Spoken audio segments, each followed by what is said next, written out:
What if I told you that the most powerful transformation in your life won't come from a major breakthrough, but from the quiet, consistent habits you build every single day? Not flashy, not perfect, just intentional.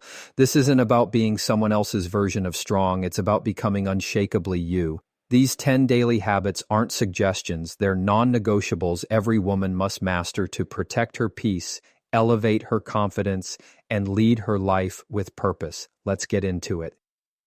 The way a woman starts her morning shapes everything that follows. Before the noise, before the obligations, before the demands of the day come knocking, there exists a small, sacred space, those first few moments after waking. That space isn't just routine, it's a declaration. It's the moment where she tells the world, I set the tone here, I lead the energy today. Protecting that moment, mastering that habit is one of the most powerful things any woman can do, and yet so many hand it away without even realizing it. Most people roll over and grab their phones before they even open both eyes. They scroll through highlight reels of strangers, absorb headlines soaked in fear, dive straight into emails and notifications that instantly place them in a reactive state. From the jump, their energy is pulled in a dozen directions and they haven't even stood up yet. That's not how leaders begin their day. That's not how women who know their worth move. Because the moment you wake up, you are setting the atmosphere not just for your morning, but for your mindset, your productivity, your peace, and your presence. A woman who owns her morning does not stumble into it. She designs it with intention, and it doesn't have to be a rigid, hour-long ritual that looks good on Pinterest. It doesn't require expensive tools, fancy planners, or perfect conditions. It simply requires clarity. Clarity out what matters most and the discipline to make space for it before the world starts pulling at her. It could be 10 minutes of deep breathing before anyone else in the house wakes up. It could be sipping a warm cup of tea while staring out the window, allowing her thoughts to settle before the noise begins. It might look like writing down 3 intentions for the day or reflecting in a gratitude journal, reminding herself of what she already has instead of fixating on what she lacks. Maybe it's prayer, meditation, or a devotional, anchoring her spirit before she meets the chaos. Whatever form it takes, the essence is the same: stillness before stimulation, intention before interruption. There's a power in being proactive instead of reactive. When a woman steps into her day with calm, not chaos, she shows up differently. She walks into meetings grounded. She handles unexpected problems with more grace. She doesn't spin out over small things because she already poured into herself before anyone else had the chance to drain her. That foundation, laid every single morning, becomes armor, and the world will test that armor. Children will need her attention. Partners will seek her emotional labor. Colleagues will email at all hours. Social media will try to tell her who she should be. But none of it gets to define her if she already defined herself at sunrise. Protecting the morning is about more than productivity. It's about identity. It's about saying, I am worth the time. I am worth the effort. I am not here to survive the day. I'm here to lead it. That's a mental shift that rewires everything. Because once a woman realizes she can create peace within herself, before the emails, the errands, the expectations, she stops relying on the world to give it to her. And that is real freedom. It's also about energy management. There's a difference between being busy and being effective. When a woman starts her day with frantic scrolling or rushing out the door, she might still accomplish tasks, but at what cost? Stress builds, anxiety simmers, decisions become harder to make. But when she begins with clarity, her priorities rise to the surface. She moves through the day with direction instead of distraction. And over time, that becomes a habit, not just a mood. She trains her mind to focus, to center, to breathe, even when the external world feels loud.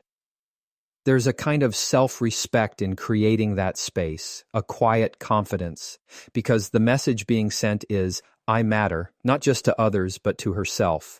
And when that message gets reinforced daily, it changes how she speaks, how she walks, how she holds boundaries. It's no longer about hustle culture or the pressure to be superhuman. It's about being deeply rooted, emotionally present, and spiritually full. Consistency is key. Not perfection, There will be mornings where the alarm is snoozed too many times, where a child is sick, where life throws something unexpected. That's okay. What matters is that the habit remains a priority. Even 5 minutes can make a difference. Even the intention to create peace shifts the brain out of autopilot and into awareness. That awareness multiplies. It bleeds into how she communicates with others, how she treats herself, how she makes decisions. When a woman protects her morning, she's not just building a habit, she's protecting her peace, her mental health, her emotional regulation, and her future. Because the compound effect of starting each day with intention is enormous. It doesn't just create better days, it creates a better life. Small decisions repeated over time reshape identity, and that first decision right after waking is one of the most powerful levers she can pull. It's a statement, a commitment, a promise that no matter how chaotic the day becomes, she will start with calm, that she is not owned by urgency, that she is not defined by tasks, that she is first and foremost a woman who leads herself. And when a woman learns to lead herself well each morning, there is no limit to the impact she can make the rest of the day. There comes a time in every woman's life when she realizes that her peace is not negotiable, that her energy is valuable, that not every request deserves a yes. That moment when she decides to protect her time, space, and emotional well-being is the moment she steps into a new level of power. Setting boundaries is not about being rude, it's about being real. It's about drawing a clear line between what she will allow and what she won't. And the most powerful part, doing it without guilt. For too long, many women have been conditioned to believe that their value is tied to their availability. Say yes to the favor, the project, the meeting, the dinner invite, even when exhausted. Smile while doing it. Be helpful, be agreeable, be liked. But in trying to be everything to everyone, they often end up being nothing to themselves. That's where the habit of unapologetic boundary setting comes in. It's a habit that requires practice, clarity, and courage. But once mastered, it changes everything, from relationships to career to self-worth. Boundaries are not a punishment, they're a filter. They don't push people away, they protect what matters. They make space for the right things and remove what drains. When a woman says, "No, I can't make that," or "That doesn't work for me," she is not being selfish. She is being self-respecting. She's choosing intentionality over obligation, and she doesn't owe anyone a long explanation or emotional performance to justify it. Her no can be complete, it can be quiet, and it can be firm. There's a difference between kindness and compliance. Being kind doesn't mean saying yes to everything. It means being honest and respectful toward others and herself. It means recognizing when something costs too much emotionally, mentally, or physically, and say, no to that cost is an act of wisdom, not weakness. The world often tells women they need to be agreeable to be worthy, but true worthiness comes from being aligned, not just available. Learning to set boundaries starts with self-awareness, knowing her own limits, understanding what drains her, what triggers her, what feels heavy. She begins to notice the moments where resentment creeps in. That's often the first sign that a boundary was needed and ignored. That tight feeling in the chest when agreeing to something she didn't want to do, that's her intuition asking her to stand up for herself. And the more she listens to that internal signal, the more natural the habit becomes. At first, setting boundaries can feel uncomfortable, especially when people are used to her always saying yes. There may be pushback, some may call her difficult or distant, but those reactions say more about them than they do about her. People who benefit from her lack of boundaries will often resist her growth. That's normal. That's not a reason to stop. In fact, it's a sign she's doing something right. Growth often disrupts comfort zones, hers and theirs. Over time, she starts to see the power in the pause, that moment when a request comes in and instead of automatically agreeing, she takes a breath, she checks in with herself. Do I actually want to do this? Do I have the bandwidth? Is this aligned with my priorities right now? That pause creates space for choice, and choice is power. It turns reaction into response. It turns people-pleasing into personal alignment. One of the most misunderstood truths about boundaries is that they actually strengthen relationships, not weaken them. When a woman is clear about what she needs and where her limits are, the right people respect it. They rise to meet it. Healthy people love clarity. They appreciate the directness. It removes confusion, resentment, and unspoken tension. Boundaries are not walls. They're bridges with gates. The right people have keys. The wrong ones don't. Another key part of this habit is consistency, habitudes. In dairy that is set but not enforced is just a suggestion. When she communicates a limit, she must also commit to it. That's where confidence is built. Every time she follows through on a boundary, she proves to herself that she can trust her voice, that she can stand her ground, that she doesn't have to bend to be accepted, that she can be both compassionate and clear. This habit also reshapes how she views time. Her calendar is not a free-for-all. Every hour has value. Every commitment costs something. So she starts to protect her time like she would protect her finances. She invests in what brings return, joy, growth, rest, and pulls back from what drains. Her schedule becomes a reflection of her values, and by curating her commitments, she starts to curate her life. There's a ripple effect, too. Other women watching her will start to feel permission to do the same. Boundaries are contagious. They inspire. When one woman stands in her worth, others take notice. Daughters, friends, coworkers, they all feel the shift. It's not just about her. It's about legacy, about modeling what it looks like to move through the world with self-respect. And here's the truth. Peace is not something she finds. It's something she builds. It doesn't come from others leaving her alone. It comes from her choosing what she allows in. She is the gatekeeper of her energy. She is the architect of her environment. Every no she says to something misaligned is a yes to something more meaningful, more honest, more whole. That's why the habit matters. It's not just about drawing lines. It's about defining her life, about making decisions from a place of truth instead of pressure, about standing tall in who she is, even when it's inconvenient. And the more she practices it, the stronger she gets, the more peaceful her life becomes, the more authentic her relationships grow, the more aligned her path unfolds. The way a woman speaks to herself is the foundation of everything she becomes. Long before she sets a goal, walks into a room, or engages with others, she's already having an ongoing conversation in her mind. That voice, quiet, constant, and often unexamined, shapes her self-image, her decisions, and her ability to grow. And while she may speak words of encouragement to her friends, offer grace to strangers, and advocate fiercely for those she loves, too often she reserves harshness and criticism for herself. What she tells herself every day matters more than what anyone else says. Her internal dialogue is the programming that runs her life. And the tragedy is that many women don't even notice how unkind that dialogue has become. It hides in casual phrases. I'm so stupid. I always mess this up. Why would they listen to me? At first glance, these words seem harmless, just frustration or sarcasm. But over time, they form a pattern that teaches the brain to expect failure, to doubt worth, and to shrink from opportunity. That's why mastering the habit of self-talk is essential, because a woman cannot build a life that rises above the way she sees herself. If she speaks defeat, she will walk in hesitation. If she speaks fear, she will act in limitation. But if she begins to speak to herself with the same kindness, belief, and encouragement she freely gives to others, she unlocks an entirely new level of potential. This is not about toxic positivity or pretending everything is fine. It's about creating a truthful and empowering narrative within her own mind. Rewriting that inner script starts with awareness. She begins to pay attention to what she says to herself, especially in moments of pressure, failure, or uncertainty. When something goes wrong, what's her first thought?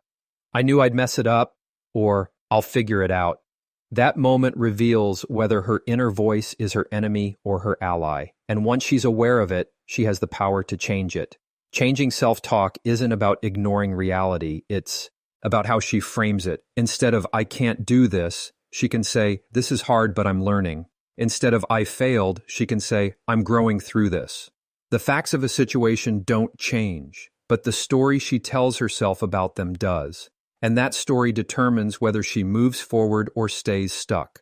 Language creates mindset, and mindset fuels behavior.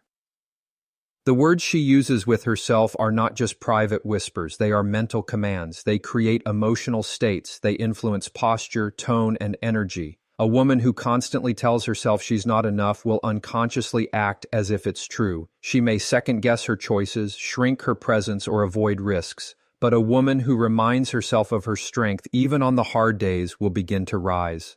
Her thoughts become aligned with her resilience, her worth, and her capacity. Mastering this habit requires intentional repetition. Just like muscles grow through consistent training, the mind responds to repetition.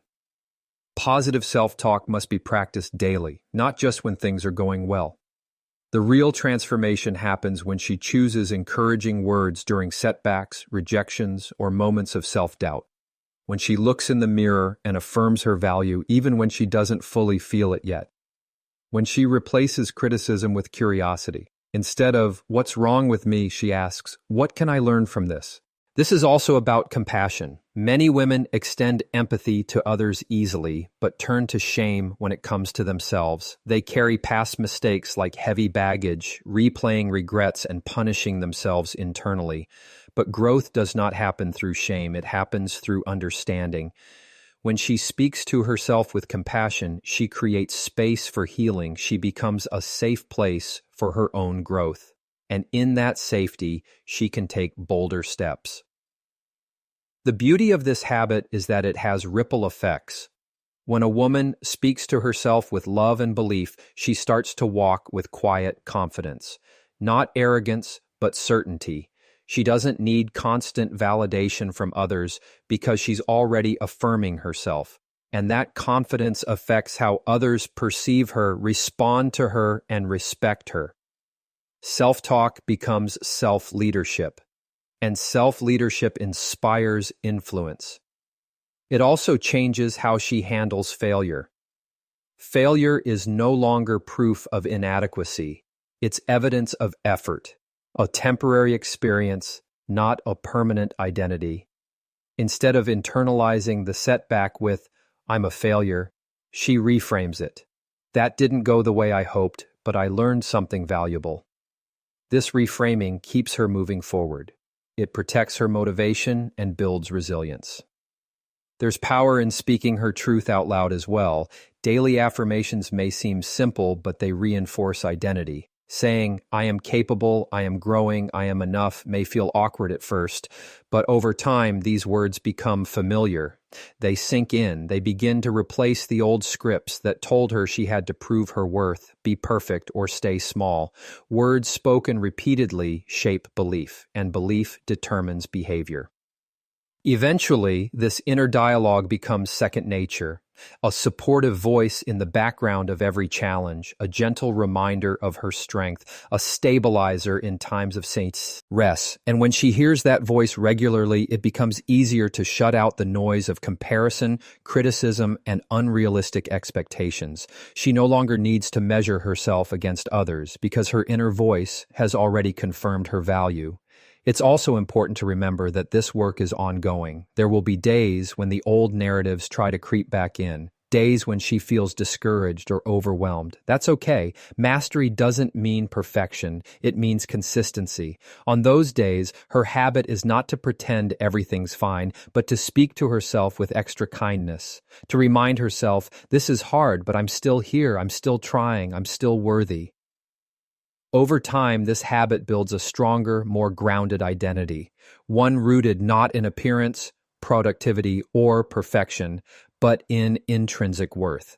And when a woman truly believes she is worthy, not because of what she does, but simply because of who she is, she becomes unstoppable, because the strongest foundation she can build on isn't approval from others. It's the voice in her own head saying, "You've got this." And that voice, once trained to speak life, becomes her most powerful tool.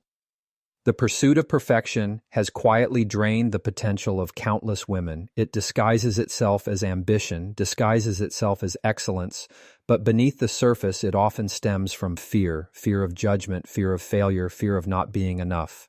What looks like striving for the best is sometimes a mask for deep self-doubt. The truth is, perfection is not only unattainable, but unnecessary. Real growth, real fulfillment, and real power come not from flawless execution, but from consistent, intentional progress. There's a mental shift that takes place when a woman stops asking herself, "Did I do it perfectly?" and starts asking, "Did I move forward today?"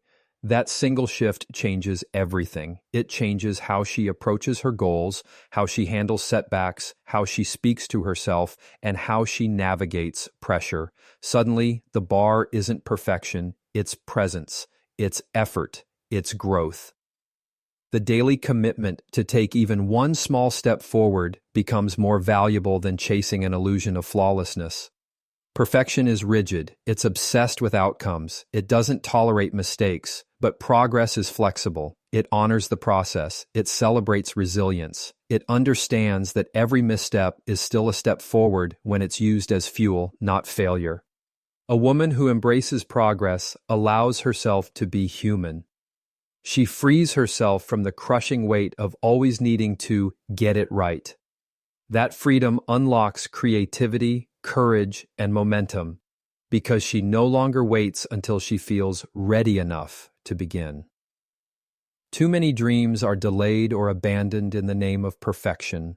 A woman won't launch the business until every detail is flawless. She won't speak up in a meeting unless she's rehearsed every word. She won't post the idea, wear the outfit, apply for the opportunity unless she's sure it's safe and polished. And in that waiting room of perfection, time passes, confidence withers, possibility dims. But when she decides that done is better than perfect, that effort is more powerful than hesitation. She starts to reclaim her momentum. The power of daily progress lies in its simplicity. It's not about massive change overnight. It's about compounding improvement. One healthy choice, one honest conversation, one completed task, one new habit practiced with intention. On their own, these steps might feel small, but over weeks, months, and years, they become a foundation. Progress builds trust in self, it builds stamina, and most importantly, it builds evidence, proof that she is capable even when things are messy. Progress also allows room for grace. Life isn't linear. Some days are productive and clear, others are heavy and slow. A woman committed to progress knows that her value doesn't disappear on the hard days. She doesn't shame herself for not being perfect. She honors herself for continuing. Even resting, even recalibrating, even showing up in a diminished state is still part of forward movement. Consistency, not perfection, is the measure.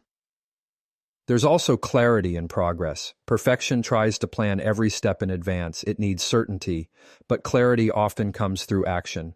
When she takes the first step, she learns something. When she tries and adjusts, she grows. Waiting for the perfect plan can keep her frozen, but trusting the process allows her to evolve. Her confidence doesn't come from having all the answers. It comes from knowing she'll figure things out as she goes. Comparison can be one of the biggest obstacles to progress. Looking at someone else's polished result and believing it happened effortlessly is a trap. Behind every beautiful outcome is a series of imperfect, uncomfortable steps. Comparing her beginning to someone else's middle only distorts her view. When she focuses on her own pace and her own path, she gives herself permission to grow without pressure. Her only competition is who she was yesterday. This mindset also changes how she views setbacks. Perfection says a setback is a sign to stop. Progress says it's a sign to learn. When she views failure as data, not defeat, she becomes unstoppable.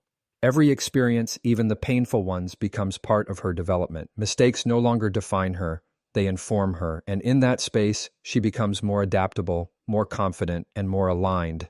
Progress isn't always visible from the outside. Some of the most powerful growth happens internally. The way she reacts to stress, the way she communicates her needs, the way she holds boundaries or forgives herself faster. These changes don't always show up on a scoreboard, but they matter deeply. They are evidence that she's evolving, even if the world doesn't see it yet. This habit also protects her mental health. Perfection creates anxiety, always chasing, never arriving. But progress builds peace. When she can look at herself at the end of the day and say, "I did what I could," or "I showed up," she creates a rhythm of self-trust. That rhythm sustains her, especially in seasons of transition or uncertainty. It becomes her anchor when results are slow or the future feels unclear. Identity plays a major role here too. The more she practices progress, the more she sees herself as someone who takes action, someone who grows, someone who follows through. That identity shift reinforces the habit. And when setbacks come, she's not derailed because she no longer ties her worth to perfection. She ties it to persistence. She ties it to the journey, not just the destination. This way of thinking also empowers her to take more risks. She's no longer afraid of failing in front of others because she understands that failure is part of mastery. She doesn't have to get it right the first time, she just has to begin. The confidence to try, to experiment, to evolve, that's what opens new doors. That's what leads to innovation, connection, and impact. She also starts to inspire others. People around her begin to notice her progress mindset. They see her trying, learning, and not giving up. And in that, they feel permission to do the same. She becomes a living example that you don't have to be perfect to make a difference. You just have to be committed to growing. That influence is powerful because it's authentic. In the end, choosing progress over perfection is an act of self-liberation. It's refusing to wait until she feels flawless to live fully. It's knowing that every step forward, no matter how small, is a declaration of belief in her future. It's trusting that who she's becoming is far more important than where she started. And when she lives that truth, there's nothing she can't build,